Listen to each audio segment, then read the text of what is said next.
서대전역 경유가 백지화됐지만 증편 횟수가 크게 줄었습니다. 내년 6월에 개통될 수서발 KTX에서 호남 몫을 늘려야 한다는 목소리가 높아지고 있습니다. 새정치민주연합의 당대표로 문재인 의원이 선출되면서 전북 현안과 정치권에도 변화가 예상됩니다. 서남대 이사회가 인수가 유력한 후보에게 부영그룹과의 협력을 권유해 논란이 일고 있습니다. 인수 대상자가 결정된 뒤에도 상당한 후유증이 우려되고 있습니다. 정부가 오는 7월부터 농업용 난방 면세율을 경유에서 등유로 바꿀 계획입니다. 농민들은 열 효율이 떨어지고 난방 설비가 고장날 수 있다며 보완책을 요구하고 있습니다. 여러분 안녕하십니까? JTBC 8시 뉴스입니다. 호남 KTX의 서대전역 경유가 백지화됐지만 불만의 목소리가 작지 않습니다. 당초 20편으로 예상된 증편 횟수가 6편으로 줄었기 때문입니다. 이 때문에 내년 6월에 개통될 하루 120편의 수서발 KTX에서 호남 몫을 챙겨야 한다는 목소리가 큽니다. 김철 기자입니다. 호남 KTX가 서대전역을 거치지 않는 이른바 직통 노선으로 확정됐습니다. 하지만 호남의 손실은 적지 않습니다. 국토부가 20차례였던 하루 증편 횟수를 6차례로 줄였기 때문입니다. 이 때문에 내년 6월에 준공될 수서발 KTX에서 호남 몫을 늘리는 게 시급한 과제로 떠올랐습니다. 수서에서 출발하는 KTX는 서울 강남권과 직접 연결돼 파급력이 큰 노선입니다. 하루에 120편이 운행돼 규모도 큽니다. 수서발 KTX를 어느 쪽에 편성하느냐를 놓고 경부선과 호남선, 전라선의 치열한 경쟁이 예상됩니다. 현재 용산에서 출발하는 호남 KTX는 하루 68편으로 하루 160편인 경부선 KTX의 절반에도 못 미칩니다. 호남 KTX는 호남선 48편, 전라선 20편으로 전주와 남원, 여수를 오가는 전라선이 상대적으로 운행 횟수가 적습니다. 전라북도는 이에 따라 수서발 KTX 편성 때 전라선의 이용 횟수를 늘리는 데 힘쓰기로 했습니다. 내년 6월 이후 개통 예정인 수서발 KTX 노선에 우리 도의 전라선이 최대한 많이 증편되도록 적극 노력하겠습니다. 용산발 KTX의 서대전역 경유를 백지화하는 과정에서 지역 정치권의 반발과 시민 서명운동이 큰 역할을 했습니다. 내년 6월 수서발 KTX의 운행 횟수 편성 때도 이 같은 협력이 중요해졌습니다. JTBC 뉴스 김철우입니다. 새정치민주연합의 문재인 대표 선출로 전북의 현안과 정치권의 변화가 불가피해 보입니다. 국제공항 신설과 기금운용본부 이전 같은 현안은 큰 힘을 받게 됐지만 정치권은 이른바 친노와 비노의 경쟁이 치열해질 것으로 보입니다. 하원호 기자가 보도합니다. 새정치민주연합의 문재인 당대표는 지난달 후보 합동 연설회 때 현안 사업의 지속적인 추진을 약속했습니다. 새만금의 지속적인 추진과 국제공항 신설 그리고 기금운용본부 이전은 문재인 대표의 큰 과제로 남았습니다. 국제공항까지 포함해서 제가 마무리하겠습니다. 기금운용본부를 제가 해결한 것처럼 전북 경제 저와 우리 당이 책임지겠습니다. 당 내부에서는 이른바 친노 계열의 약진이 예상됩니다. 문재인 대표와 친분이 두터운 전주 완산갑의 김윤덕 의원은 당의 중책을 맡을 것으로 예상됩니다. 경선 때 문 대표를 지원한 것으로 알려진 전주 이상직 의원과 김성주 의원의 입김도 세질 것으로 보입니다. 문 대표가 개파 청산을 약속한 만큼 재선인 익산 이춘석 의원의 역할도 기대됩니다. 전북 정치권의 친노와 비노 경쟁은 더 치열해질 것으로 예상됩니다. 정동영 전 의원이 새정치연합을 탈당해 국민 모임에 합류했기 때문에 내년 총선에서 문재인과 정동영이 이끄는 두 진영의 힘겨루기가 불가피해졌습니다. 과거의 열린우리당 또는 민주당 이런 어떤 접점에서 표를 나눠 먹은 것처럼 내년 총선에서 약간의 분화가 있지 않을까 하는 것이 제 생각 중에 하나입니다. 문재인 대표는 또 권역별 정당 명부 비례대표나 석패율제 도입을 추진하기로 해 전북에서도 비례대표로 새누리당 의원이 배출될 것으로 보입니다. JTBC 뉴스 하원호입니다. 전라북도가 경상남도와 상생발전 협력 사업을 추진합니다. 전라북도는 농산품 판매와 관광상품 개발 같은 협력사업을 경남과 공동 추진하기로 하고 다음 달에 송하진 전북지사와 홍준표 경남지사가 MOU를 체결할 예정이라고 밝혔습니다. 전라북도는 또 백제권 유네스코 등록을 위해 충청남도와 관광 분야에서 협력하기로 했습니다. 행정자치부가 올해 전체 지방공무원을 17,500명으로 확정함에 따라 전북에선 862명의 지방공무원이 신규 채용됩니다. 전라북도는 사회복지 분야의 업무가 늘어나 올해 채용 인원을 지난해보다 42% 늘어난 862명으로 결정했다고 밝혔습니다. 지방공무원의 채용 증가는 취업난을 겪는 대학생들에게 좋은 소식이 될 것으로 보입니다. 서남대 인수전이 이상한 방향으로 흘러가고 있습니다. 이사회가 인수 유력 후보들에게 부영그룹과의 협력을 권유하고 있는데요. 실익도 없을 뿐더러 인수가 끝난 뒤 후유증까지 예상되고 있습니다. 조창현 기자입니다. 부영그룹은 서남대 인수전에서 사실상 탈락했습니다. 자금력은 있지만 의대 인증평가에 필요한 병원 시설을 갖추지 못했기 때문입니다. 그런데 이사회가 예수병원에 부영그룹과의 컨소시엄을 제안한 것으로 알려졌습니다. 명자하고 예수가 키를 갖고 있어야지 부영이 키를 갖고 있을 수는 없는 거잖아요. 근데 지금 분위기는 부영한테 키를 주는 거예요. 예수병원과 부영그룹의 협력은 실익이 없다는 의견이 지배적입니다. 예수병원은 의대 인증평가 미흡에 대한 보완을 요구받았기 때문에 병원이 없는 부영그룹과는 시너지 효과를 볼 수 없습니다. 예수병원은 현재까지 부영그룹의 수락 여부만을 기다리고 있는 상태입니다. 이런 가운데 명지병원이 예수병원과의 컨소시엄을 제안하면서 인수전이 안개 속에 빠져들었습니다. 명지병원은 자신들이 재정 기여와 의대생 교육을 맡고 예수병원은 의대 협력병원의 역할을 지속해 주길 바라고 있습니다. 명지하고 예수병원의 컨소시엄 구성으로 되지 않겠냐. 학생들이 선택할 수도 있는 거잖아요. 그냥 명지하고 예수병원 선택하기 때문에 학생들이 실습을 어디 가서 할 거면 임상실 어디 가서 할 거면. 서남대 인수법인은 오는 13일 이사회에서 결정합니다. 하지만 이사회가 중심을 잡지 못한 상태에서 인수법인 간 치열한 경쟁으로 인수전 이후 법정 다툼까지 이어질 가능성도 배제할 수 없는 상황입니다.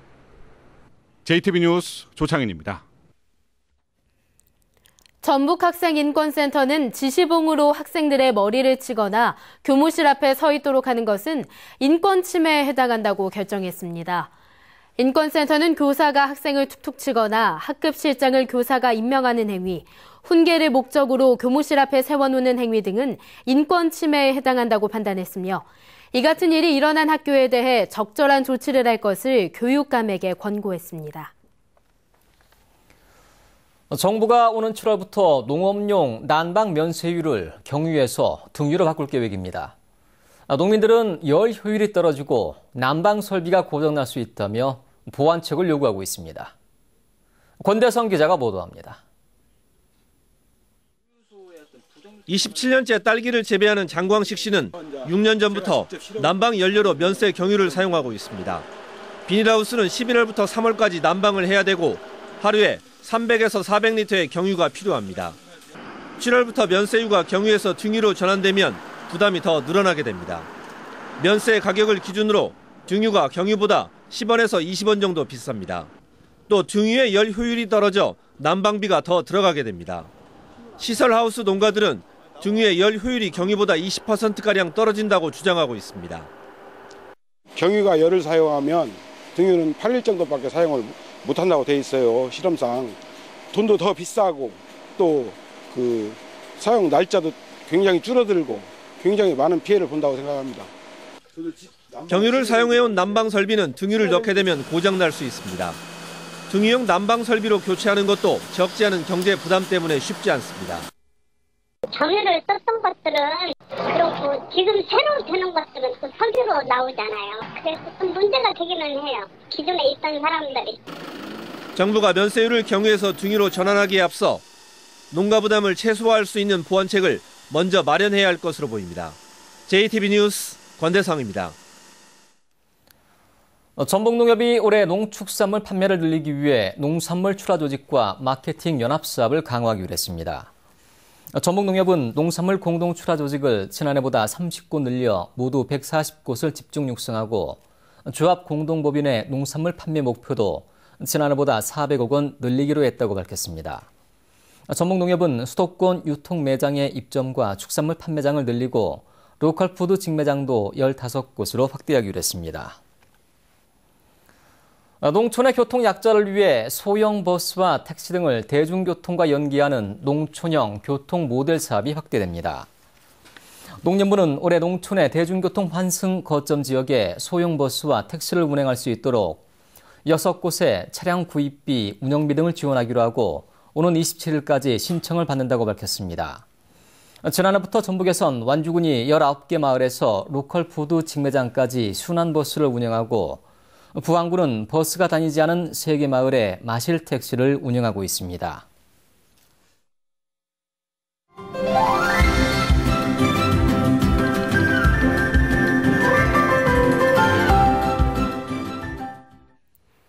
겨울은 신체 활동이 떨어지면서 면역력이 약해질 수 있기 때문에 건강에 더욱 신경을 써야 하는 시기인데요. 겨울산을 안전하게 즐기면 건강에 큰 도움이 될 수 있습니다. 건강한 생활, 송창용 기자입니다. 편백나무 수백 그루가 빽빽하게 자리 잡고 있는 도심 숲입니다. 평일이지만 제법 많은 사람이 맑은 공기를 맘껏 마시며 산을 오릅니다. 온몸 운동이 다 된다고 봐야죠. 초처는 이제 다리가 근력이 좀 생기고 이제 눈이 침침하고 노화 현상이 나타나는데 그런 게 자꾸 이제 없어지면서 좀 하는 것 같고. 등산은 대표적인 유산소 운동입니다.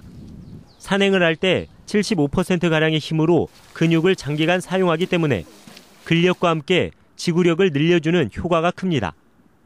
일정한 호흡 운동이 심폐기능을 향상시키고 혈액순환이 활발해지면서 혈압을 낮추고 심혈관 질환을 예방합니다. 또한 골밀도를 높여 골다공증을 막고 골반과 척추 등을 둘러싼 근육들을 자극해 허리를 튼튼하게 해줍니다. 우리가 일반적으로 햇빛은 골다공증의 비타민 D 합성이 중요한데요. 골다공증에 좋은 산행을 하시려면 가능한 한 얼굴을 햇볕에 노출시킨 상태에서 산행을 하시는 것이 좋습니다.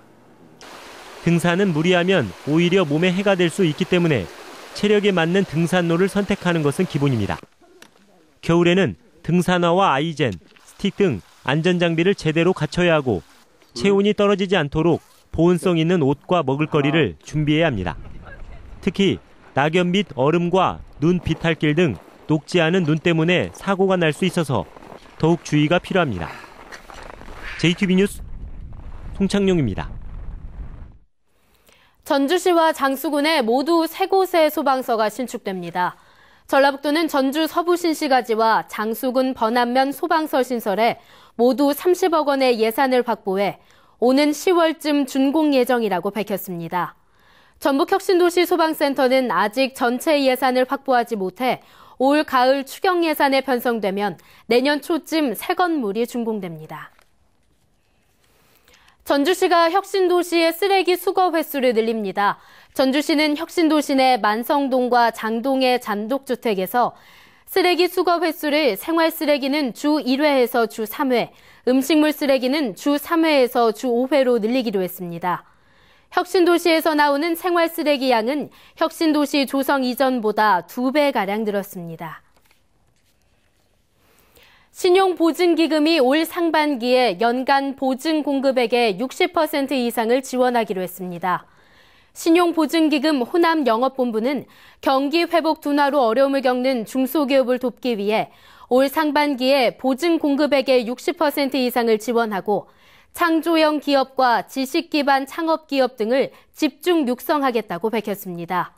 신용보증기금 호남영업본부는 지난해 전북에서 991개 기업에 3,126억 원의 보증을 공급했습니다. 프로농구 전주 KCC의 허재 감독이 성적 부진의 책임을 지고 스스로 물러났습니다. 10년간 팀을 이끈 허재 감독은 올 시즌 KCC가 11승 35패로 10개 팀 가운데 9위에 머물면서 심리적 압박을 받아온 것으로 전해졌습니다. KCC는 추승균 코치가 감독 대행을 맡아 팀을 이끌게 됩니다. 취업을 시켜주겠다며 동남아 여성을 미립국시킨 뒤 성매매를 강요한 일당이 경찰에 붙잡혔습니다. 전북경찰청 외사계는 동남아 여성들에게 성매매를 강요한 혐의로 29살 한 모 씨 등 7명을 구속하고 성매매 콜센터 직원 등 9명을 불구속 입건했습니다. 이들은 지난해 10월부터 2달간 마사지 업소 등에 취직시켜주겠다며 동남아 여성을 관광비자로 입국시킨 뒤 스마트폰 채팅 애플리케이션을 통해 모집한 성매수자들에게 130여 차례에 걸쳐 성매매를 알선한 혐의를 받고 있습니다. 전주지방법원 제2형사부는 지난해 교육감 선거와 관련해 유사 선거기관을 만들고 정치자금을 받은 혐의로 기소된 전 교육감 후보 신모 씨에게 벌금 300만 원을 선고했습니다. 신 씨는 지난해 1월 전주의 한 건물에 신고하지 않은 선거 운동기관을 설치하고 회계 책임자가 아닌 다른 사람을 통해 1억 7천만 원의 정치자금을 기부받은 혐의로 기소됐습니다.